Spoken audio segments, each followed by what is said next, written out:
నటులు అంటే ఎలా ఉండాలి, ఎలా క్రమశిక్షణతో ఉంటే సమాజంలో నటుల్ని గౌరవిస్తారు అనేది నేర్పిన వ్యక్తులు శ్రీ నాగేశ్వరరావు గారు, రామారావు గారు. అలాగే మాకందరికీ కూడా క్రమశిక్షణ నేర్పిన వ్యక్తులు వారిద్దరు.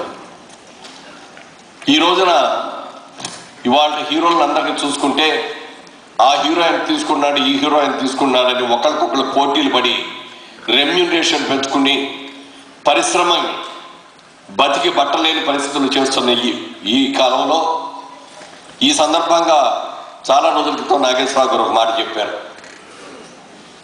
ఆ రోజుల్లో ఎన్టీ రామారావు గారు నేను ఇద్దరికి కలిసి కూర్చొని మన తెలుగు చలనచిత్ర పరిశ్రమ చాలా చిన్నది, మన తెలుగు సినిమాలు ఆంధ్రదేశంలో తప్ప బయట ఎక్కడ పెద్దగా ఆడము, కాబట్టి పరిశ్రమలో నిలదొక్కుకోవాలంటే సినిమా తీస్తున్న నిర్మాతను బతికించుకోవాలి అంటే మనం కొన్ని కండిషన్స్ కొన్ని ఇవి తీసుకోవాలి అని చెప్పి వాళ్ళిద్దరూ కొన్ని నిర్ణయాలు తీసుకొని 50,000 రూపాయల కంటే ఎక్కువ రెమ్యూనరేషన్ తీసుకోకూడదు సినిమాకి అని చెప్పి వారిద్దరు కూడా ఒక నిర్ణయం తీసుకొని ఆ విధంగా మనం కనుక కంట్రోల్ చేస్తే హీరోయిన్స్ 35,000 40,000 తీసుకుంటారు, క్యారెక్టర్ యాక్టర్లు 25,000 తీసుకుంటారు, మిగిలిన వాళ్ళందరూ 10,000 రేంజ్లో ఉంటారు అని చెప్పి పరిశ్రమని ఖర్చు పెరగనివ్వకుండా బడ్జెట్ పెరగనివ్వకుండా చాలా సంవత్సరాలు కాపాడుతూ వచ్చారు. కాబట్టి ఇన్ని సంవత్సరాలు తెలుగు చలనచిత్ర పరిశ్రమ నిలబడగలిగింది.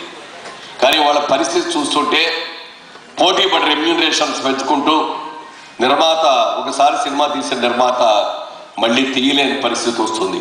అలా కాకుండా ఆ రోజున ఆ ఇద్దరు మహానుభావులు ఏ విధంగా అయితే పరిశ్రమ యొక్క క్షేమాన్ని కోరారో అదేవిధంగా ఇప్పుడున్న తరం వాళ్ళు కూడా అది నేర్చుకొని అది నడిస్తే పెద్దవాళ్ళకి మనం ఇచ్చిన గౌరవంగా ఉంటుంది అని చెప్పి వచ్చిన సూచనగా మాత్రమే చెప్తున్నాను నేను.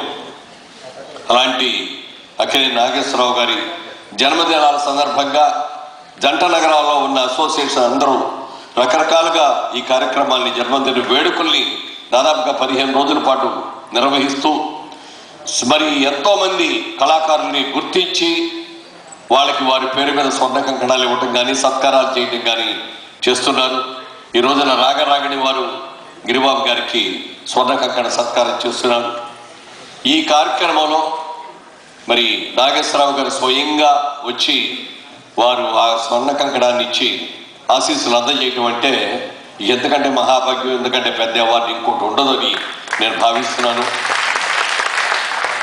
మరి ఈ రోజున గిరిబాబు గారు మరి మేమిద్దరం కూడా ఒకే సినిమాలో జగమే మాయ అనే సినిమాలో మొట్టమొదటిసారిగా మేమిద్దరం నటించాం.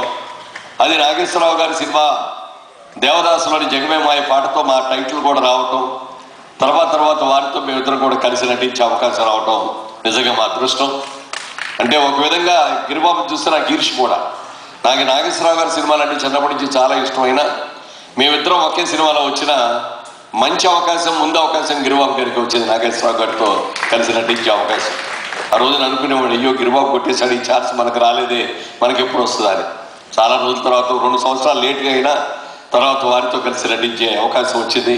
ఎన్నో సినిమాల్లో వారి పక్కన నటించడం. అలాగే నాగేశ్వరరావు గారు అన్నపూర్ణ స్టూడియో బ్యానర్తో అన్నపూర్ణమ్మ గారు సమర్పించిన నిర్మాతగా చేసిన ఆ చిత్రంలో హీరోగా నటించే అవకాశం కూడా నాగేశ్వరరావు గారు నాకే ఇచ్చారు, కళ్యాణి చిత్రం ద్వారా. అందుకు కూడా వారికి నేను మనస్ఫూర్తిగా నా కృతజ్ఞతలు తెలియజేస్తూ, నా సహనటుడు, నా ఆత్మమిత్రుడు, ఒక విధంగా మేము తీసిన సినిమాలన్నింటిలోనూ సబ్జెక్ట్ సెలక్షన్లో కానీ సబ్జెక్ట్ డిస్కషన్లో కానీ కాస్టింగ్లో కానీ ఇంచుమించుగా మా సినిమాలు అన్ని సినిమాల్లో కూడా నటించిన గిరిబాబు గారు ఇంకా ముందు మరిన్ని చిత్రాల్లో నటించాలని కోరుకుంటూ ఆ దేవుడి ఆశీస్సులు వారికి ఉండాలని మనస్ఫూర్తిగా